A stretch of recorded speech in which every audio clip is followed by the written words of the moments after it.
قاضی فائز عیسیٰ chief justice بنے تو وہ تشریف لے آئے، یہ اتفاق نہیں ہو سکتا ہے۔ اور جو ہی فائز عیسیٰ صاحب جو ہیں اس کا بوریہ بستر گول ہوا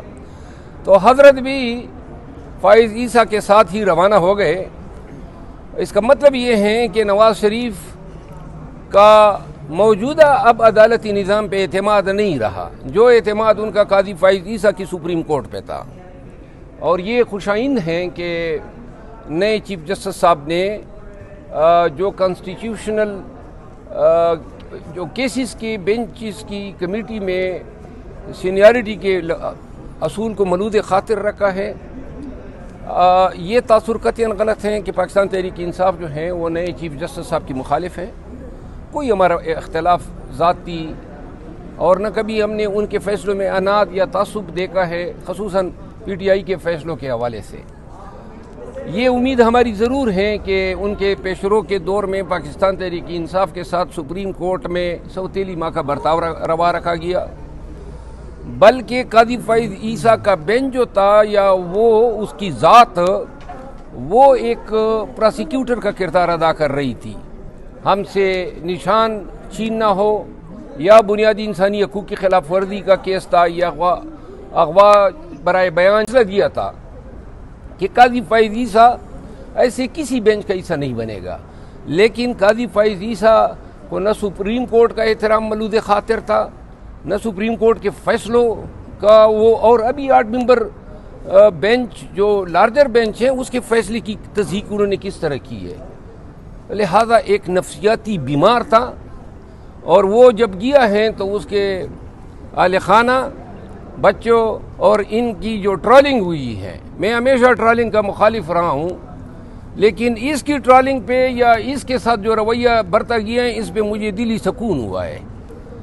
تمام مناصب پہ بیٹھنے والے لوگ یہ سن لیں کہ ایک دن آپ لوگوں نے یہ روز بھی دیکھنا ہے جب پبلک میں آپ نے جانا ہے اور پبلک نے آپ کو آپ کے کردار کا آئینہ دکھانا ہے۔ لہذا ایسے لوگ جو ہیں وہ ایسے ہی رویے کے حقدار ہیں۔ ان کی پبلک میں ہر جگہ پہ ان کو آئینہ دکھانا چاہیے تاکہ یہ لوگ جب مناصب پہ ہو تو ظلم نہ کریں، ان کو نظر آئے کہ اور لوگوں کے ساتھ بھی ریٹائرمنٹ کے بعد کیا ہوا تھا۔ قاضی فائز عیسیٰ کے میں نے پی ایم ایل این کیا تھا، تارڑ صاحب کے خلاف کچھ لوگوں نے اس کی ٹرولنگ کی تھی، میں نے اس کی مذمت کی تھی، لیکن قاضی فائز عیسیٰ وہ شخص جو منصب کے منصب پہ براجمان تھا، اور اس نے جو انصاف کا ریپ کیا جس انداز میں اس نے بنیادی حقوق، انسانی حقوق اور پاکستان کی عدالتی تاریخ پہ جو اس نے تعزیے جو ہیں لگائے ہیں، جو سپریم کورٹ کی طاقت کو توڑا ہے،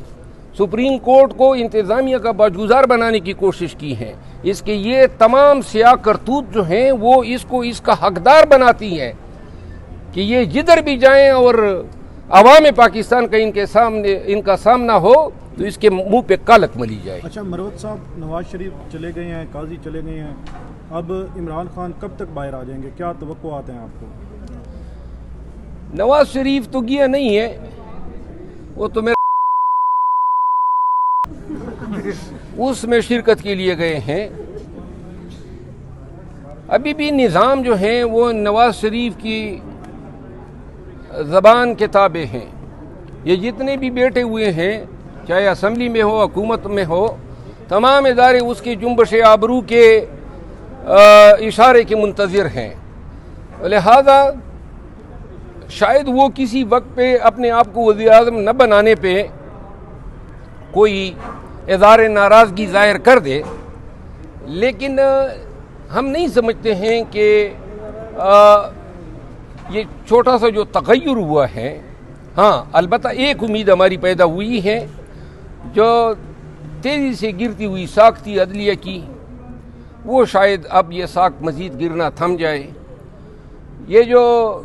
ٹریبیونل میں سویلین کا مقدمہ ہے جو تقریباً سال ہوا ہے اور نہیں لگ رہا ہے، وہ مقرر ہو جائے، اور سپریم کورٹ کا جو کورٹ نمبر 1 جو ناانصافی کا منبع بنا ہوا تھا، وہ اب انشاءاللہ انصاف کی ایک نوید دے گا۔